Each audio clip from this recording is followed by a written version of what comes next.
Is there life after political violence in the Middle East? Center for Strategic and International Studies expert Jon Alterman has some ideas. He'll explain them next on Global Perspectives.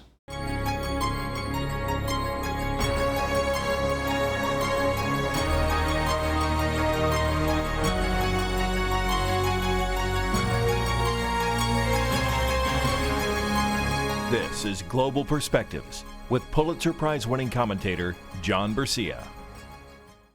Welcome to Global Perspectives. Much of what Americans know about the Middle East results from news media coverage of events there. But Jon Alterman, Senior Vice President at the Center for Strategic and International Studies, takes a longer and wider view. Welcome to the show, Dr. Alterman. Good to be with you.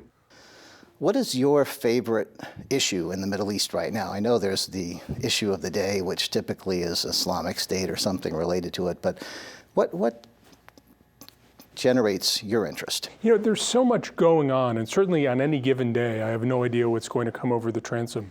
But it seems to me that the most important underappreciated issue is the problem of human capital development. How do you create opportunities for young people? How do you create the incentives for young people to build the kinds of careers you need for these societies to prosper? And ultimately, as you switch from societies which are partly distributive, where the government has money from oil, the government has money from foreign assistance or something else, to societies where people create value.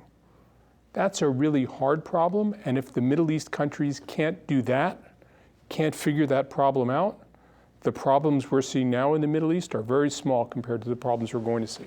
What are your thoughts about that specific issue during the long term? Do you think they are capable of figuring it out in certain countries or region-wide? There's no question in my mind you can't figure it out. One of the problems is, how do you get off the short-term buying people off to the long-term encouraging people to create value? And there's a way that if you keep supporting people, if you keep making it easier for people, then you take away the very incentives you want for people to excel. But if there are too many incentives for people to excel and too much pressure, then people can say, I don't think there's any hope, I don't want to be a part of this at all. So it's a very delicate balance. Ultimately, the problem is, how do you train people to create value? It's a really hard thing to do in any society. It's an especially hard thing to do in a society where people don't think their job is to create value. Their job is to be, their job is to be loyal, their job is to do as their parents and their parents did before them, to be subjects, not to be innovators, not to be entrepreneurs. And you see little pockets of it, and people are doing all sorts of really interesting things. But I think for all the strategic issues that we talk about Iran and the nuclear issue, we talk about the Arab-Israeli conflict, we talk about the Islamic State, we talk about all these things that are ultimately much more finite, involve a much smaller number of people and much less complex processes. Moving to different kinds of economies, different kinds of educational systems, different kinds of relationships within society, between the state and society, is a very complex, but ultimately the most important security issue in the Middle East in the next 2 decades. What are some countries or subsets within countries that appear to be most promising? Well, I'll tell you one of the most interesting experiments that's going on right now that nobody's talking about is the United Arab Emirates last summer started mandatory conscription for males between 18 and 30. You have to go in for 3 months of training and then 6 months of national military service, and it's doing 2 things. One is it's training people in physics. It's training people in civics. It's training people what it is to be a citizen, what the responsibilities of a citizen are, but it's also training people to work hard, to persevere, to do the kinds of softer skills that are very important for job success and not common in societies where people graduate from high school with the knowledge that they have guaranteed employment for life.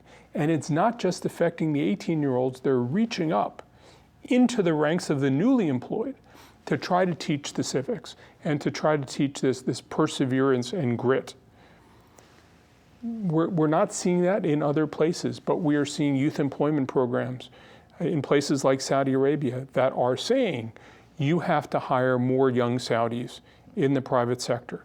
One of the problems is with any of these kinds of programs, first, if you say we're not going to hire people immediately into government service, then you have a lot of young people unemployed, and that's not good.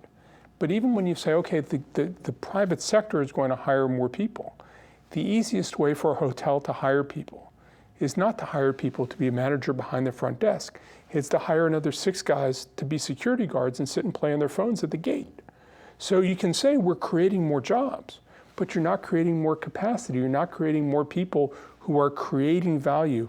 And the problem that all these countries have, and it goes from Morocco in the east all the way through Morocco in the west all the way through to Iraq in the east, in the Arab world, is how do you teach the skills?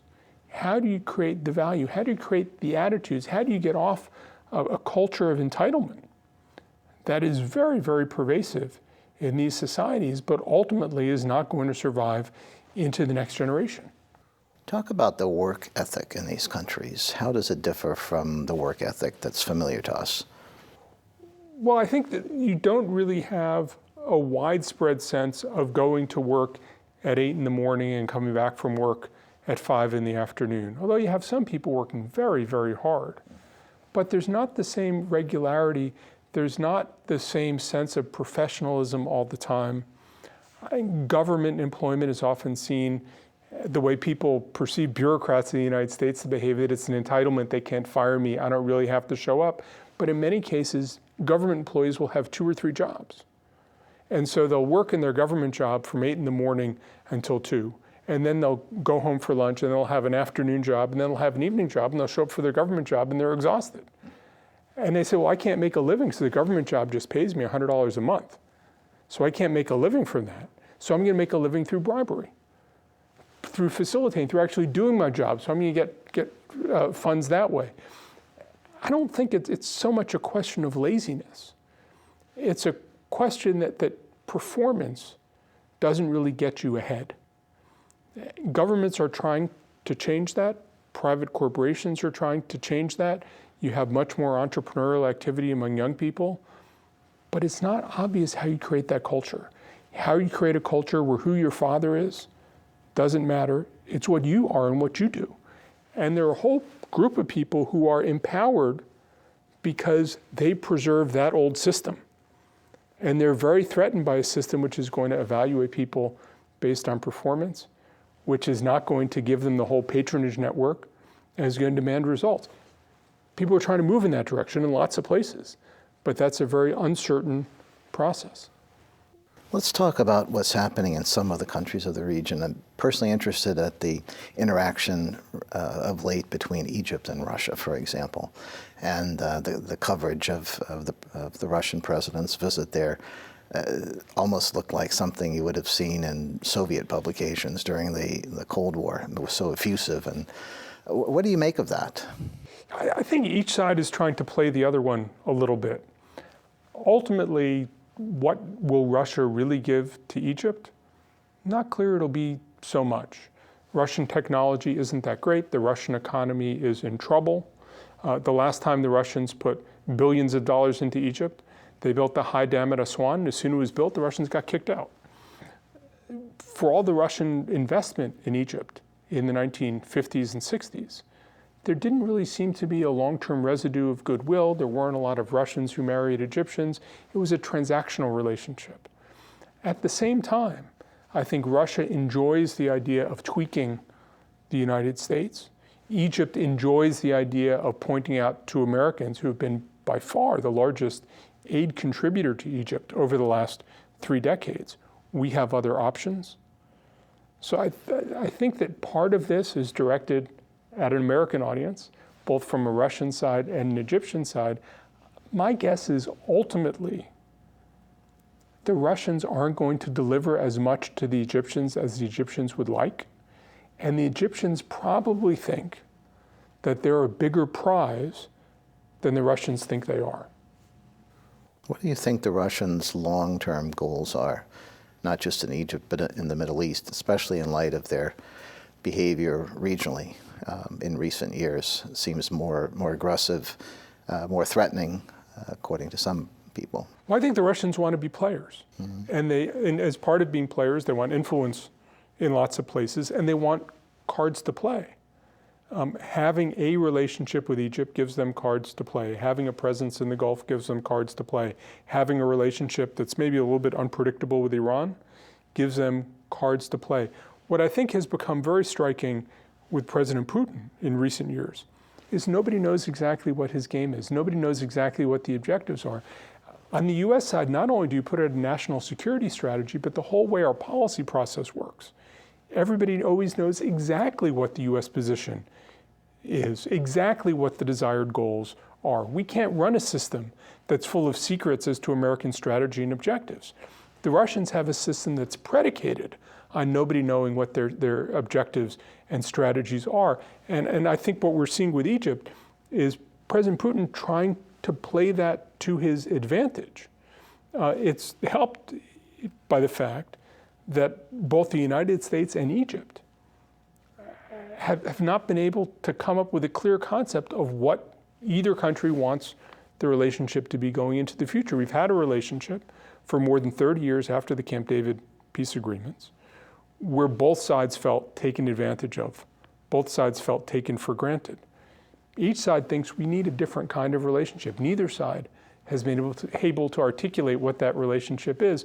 And I think that helps create space for the Russians to come in and try to needle a little bit. What are their objectives? I don't think they know either, but their certain objective is to gain more influence, to have another card to play. Mm-hmm.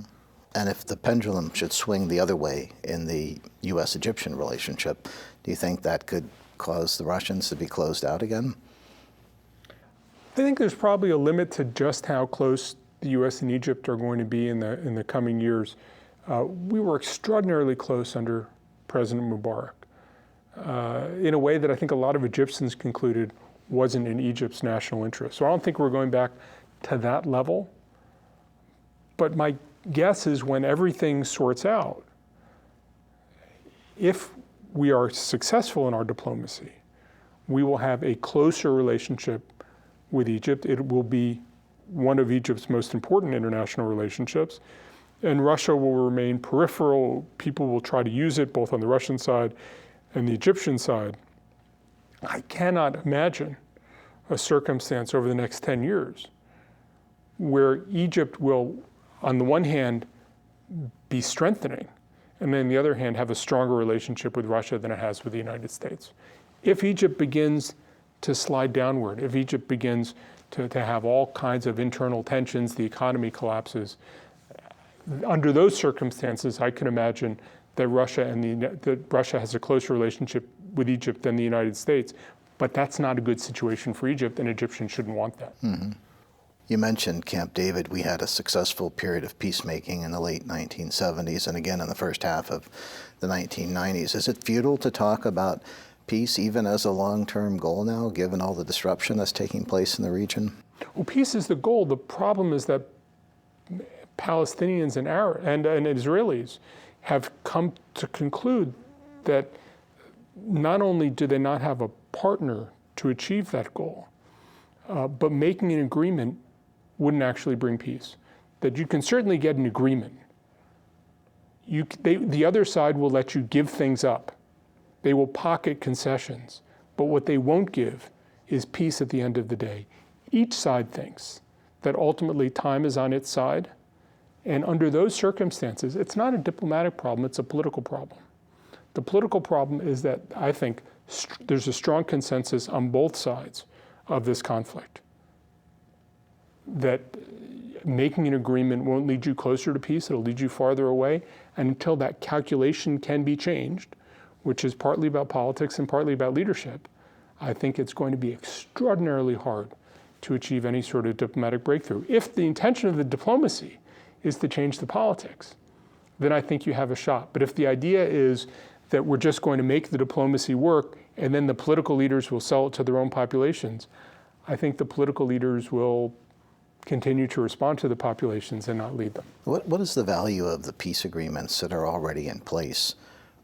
Symbolically, I'm imagining they're still strong, but relative to how they were perceived when they were first achieved, Egypt, Israel, Jordan, et cetera, et cetera. Operationally, they're remarkably important. You don't have these cross-border raids coming from either Jordan or Egypt. There is, I think, clear that there can be no existential threat to Israel if Egypt isn't a part of the threat.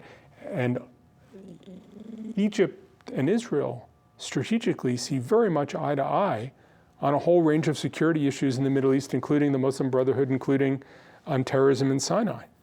So President Sisi in Egypt has a very strong working relationship with the Israelis, and the Israelis have a very strong working relationship with the government of Egypt. While that cooperation on security has been robust, it hasn't led to the kinds of broader cooperation that the Israelis wanted. It hasn't led to normalization. It hasn't led to open borders. It hasn't led to the kinds of trade that would make Israelis feel more secure. And Israelis are still in a space where they feel ostracized in the region. They still feel very much under threat. They're very much in defensive crouch, which in many ways encourages them to feel that they have to act unpredictably and unilaterally in order to deter their enemies, which can make them more isolated, especially from Europe, some cases from the United States, which makes them feel they need to act more unilaterally and unpredictably, and you have a cycle where Israel, rather than fitting in more to the region, departs more and more from the region. The Israeli feeling now is that this problem is really a problem of European socialism, and that if you look at the rising powers in the world, the Chinese don't talk to them about human rights and Palestinian rights. The Indians don't talk to them about Palestinian rights and human rights. The problem is it's sort of a Northern European issue. The Russians are willing to deal with them. The Chinese are willing to deal with them. The Indians are willing to deal with them. And so all these things are transient. How that will play out 10 years from now, to me, is a big question. And I think there's a rising question in Israel of what will the U.S.-Israel relationship look like in 10 years? Are the pressures with the Obama administration merely a consequence of a president who doesn't get it? Merely the consequence of a president who doesn't seem to have an emotional connection to Israel? Or does it reflect deeper processes in the United States, changes in the American Jewish community, an increasing politicization of Israel between Democrats and Republicans? And Israelis are debating that issue right now, and it comes up precisely with the issue of the Netanyahu plan to address the Congress and everything else. Where do you see the Israeli-Palestinian discussion going? And is there anything left to salvage from the Declaration of Principles from 1993, or are Palestinians so divided now that much of that discussion isn't applicable anymore? Well, there's certainly a remarkable divisions between the government in the West Bank and the government in Gaza. And while there's theoretically a national unity agreement, there's not unity. And whether that means you can do the West Bank first and it helps you, or there's no use making a deal with the West Bank because unless you get Gaza, you can't end the conflict. I think people debate that. My guess, and it's not a happy one, is that we won't have linear progress. That if we make progress, it won't be through a sort of slow grinding process, but instead something will either go horribly well or more likely horribly wrong. Jordan has been very prominent in the news, largely because of the Islamic State situation.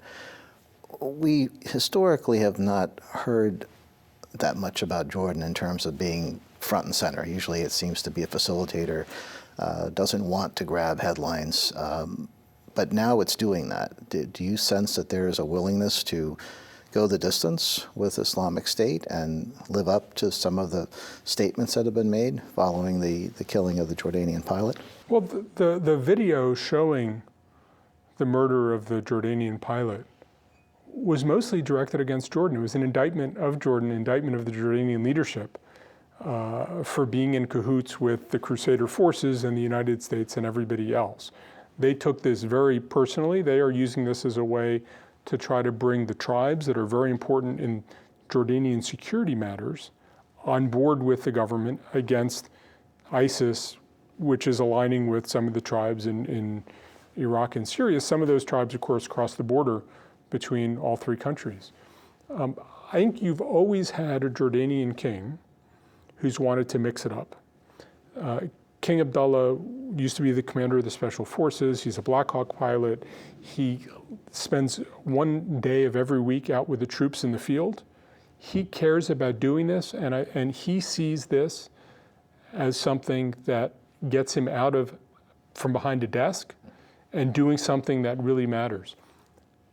I think you're going to continue to see Jordan feeling threatened, and you're going to continue to see the Jordanian leadership trying to take the country forward. Politically, that can be hard to do. There certainly is support for Sunni nationalism. There used to be a lot of support for Saddam Hussein in Jordan. What about elsewhere in the region? I'm thinking specifically about the Arabian Peninsula and Yemen. You've got instability in Yemen. You've got disruption on the northern border of Saudi Arabia. Where does this leave the Saudis? Where does it leave the peninsula? And is Yemen a hopeless situation? Yemen is really hard. It's hard to think of a model for Yemen where the country really flourishes because of problems with water and education and transportation and infrastructure. I don't know what a model for a really successful Yemen would look like. But there are certainly people who are trying to put something together. It's going to require a lot of partners, including some Arab states that take on Yemenis as workers. The Saudis always feel a little bit insecure, the same way the wealthiest people in the neighborhood feel that somebody might break into their house. And I think there's something in Saudi history that makes them always feel a little bit insecure. Certainly, falling oil prices makes the Saudis feel not that they have no choices, but they are under more pressure than they have before. There are some people trying to do very interesting things in Saudi Arabia. There's a new generation, not only of leadership, people in their 50s, but also young people in their 20s and 30s trying to do new things. But it's very hard to break out of the status quo. And the safest thing to do tomorrow is always just what you did today, because you did it today and nothing went wrong. If you were advising the President of the United States on long-term goals for America in the Middle East, what would be your focal areas, and what would you think is possible? I think a lot of things are possible. Ultimately, we have to understand what people want, what people are afraid of, and how to reassure them of what they're afraid of, and create the right incentives to get them what they want. To me, the biggest piece of all of this is creating systems, processes within the countries that incentivize the right kinds of behavior. We have a role in doing that. We have a lot of American companies that people want to work with, people want to draw investment from. People want to train in American universities, and we, of course, have hundreds of thousands of Arab students studying in the United States at any given time. Creating the softer incentives, I think, is ultimately the key. Obviously, we work through governments, and we're going to have to create some incentives for governments too. Great. Well, thank you so much for joining us today, Dr. Alterman. Thank you very much. Good to talk to you. And thank you. For Global Perspectives, I'm John Bercia, and we'll see you next time.